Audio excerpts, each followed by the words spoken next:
Talk. Let's go to... I've had a haircut. Peter Cardwell, hello. Hi, sorry, I'm just WhatsApping Jodie to ask her what happened with the tape, so she can tell me. Well, I'll...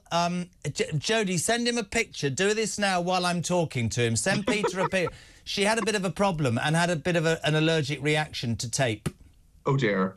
You know, like if you put a tape on your finger or something like that. Yes, yeah? yes, And you get a bit of a reaction on the end of it. Yeah, it makes it quite sore. I can't wait to see your face when you look at the picture whilst trying to be silly. Look, he's looking. I've got the blue ticks. I've got the blue ticks, Jeremy. Oh, hold on. Yeah, hold on a second. Let's just do this while Peter's waiting for the picture. Lord. Good Lord.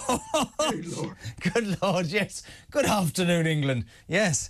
It makes you wonder where you should put tape. Anyway, Peter, good afternoon and welcome to Talk Drive. He's gone bright red. I've never seen him look like this. Mate, I was just talking to Andrew Mitchell, which was fascinating. I love his honesty. And I was saying, you know, it would be easy. Yesterday we jumped on that Labour politician, it broke during Drive, who, you know, is now suspended as a candidate because he bet on himself to lose despite being a donor. We've talked in great detail about the 10 people who are now under investigation from the Gambling Commission because they apparently knew that Sunak was going to go July the 4th. That's why they walked into Ladbrokes and put 100 quid on. Keir Starmer doing what would-be prime ministers do and coming out today and saying the culture of politics needs to change. Not in that voice. I think it does. And I think that, I thought that last text message was quite poignant.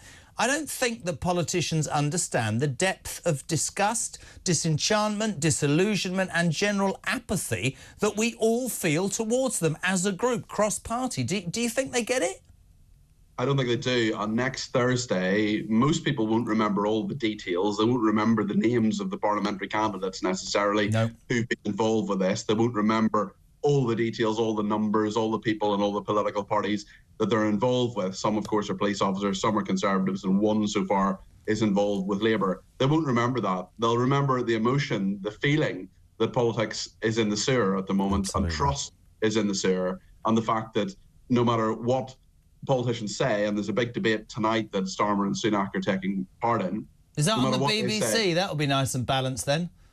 And I'm sure they'll be quizzed by audience members as well. Yeah. And the point is that it's a feeling people will have. It's the impression that's left that politics in this country is just not trustworthy, that politicians aren't trustworthy, even though we know individual politicians can be trustworthy, very good people. But the fact is that there are people who have been absolutely taking the mick in all of this. And I you know, Pete, we've done this a long time. I don't go with the view that Andrew Mitchell, who I like very much, said, you know, oh, Jez, there are bad apples in every business. There are. But you're right.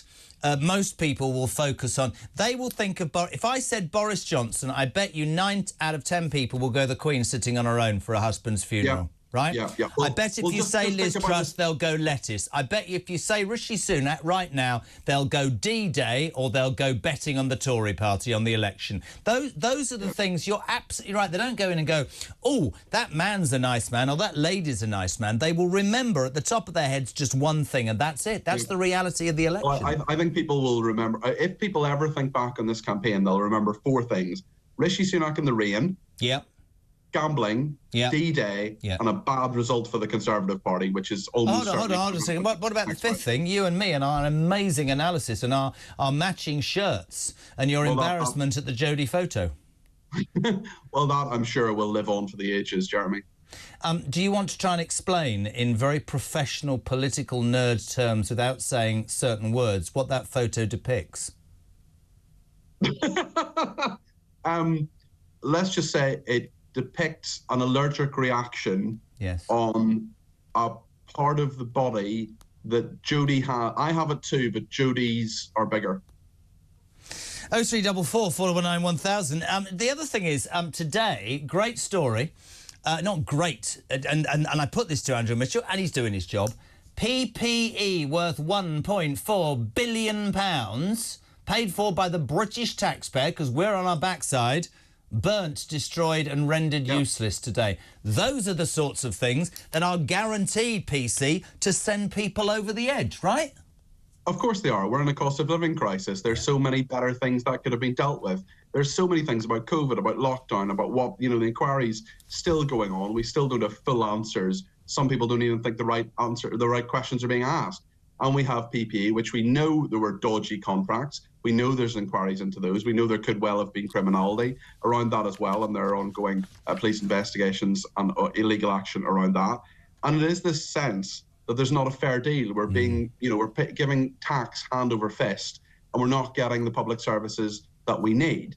And the fact then is mistakes are made like that, or rather incredibly bad misjudgments of government character, and it builds up, right?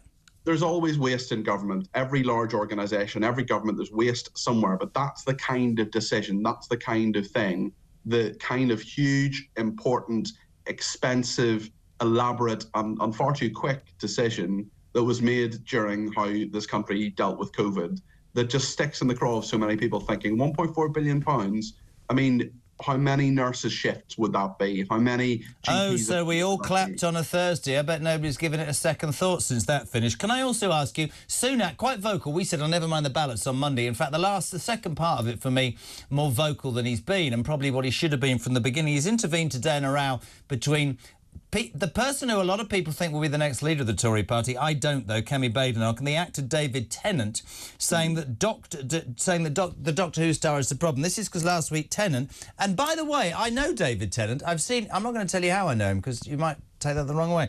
At the British LGBT Awards last week, he said he wanted a world where the Equalities Minister doesn't exist anymore and she should just go away and shut up. The PM obviously saying freedom of speech is one of the most powerful features of our democracy, and says, interesting this, if you're calling for a woman to shut up and wishing they didn't exist, you, Mr Tennant, are the problem.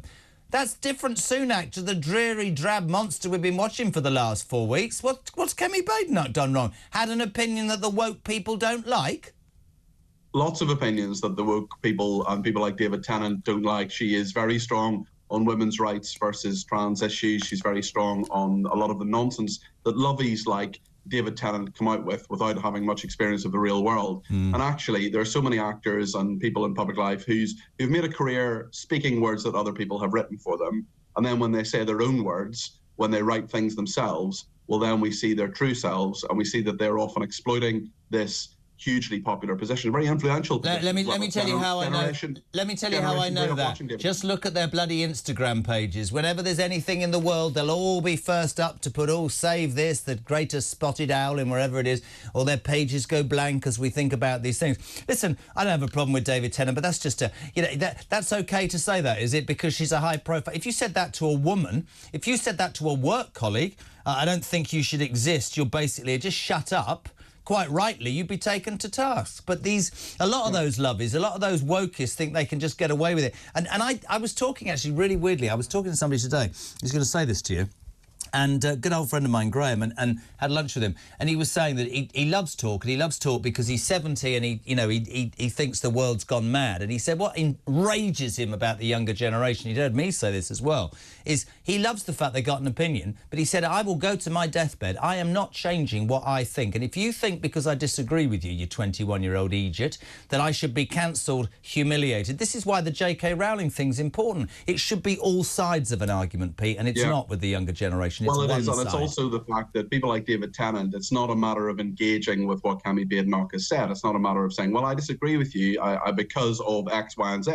It's a matter of saying you should be ended, you should shut up, and you shouldn't exist, and you don't have the right to speak. He has free speech. She has free speech. Why can't we just disagree without being disagreeable? That's the new generation. Can I just say, fantastic effort this afternoon. Matching shirt. We've shocked you. You went the colour of red when you saw the picture of Jodie's fingers. And we very much appreciate you being on the show. Peter Cardwell won't be silenced, as it says there. 27 minutes to 5.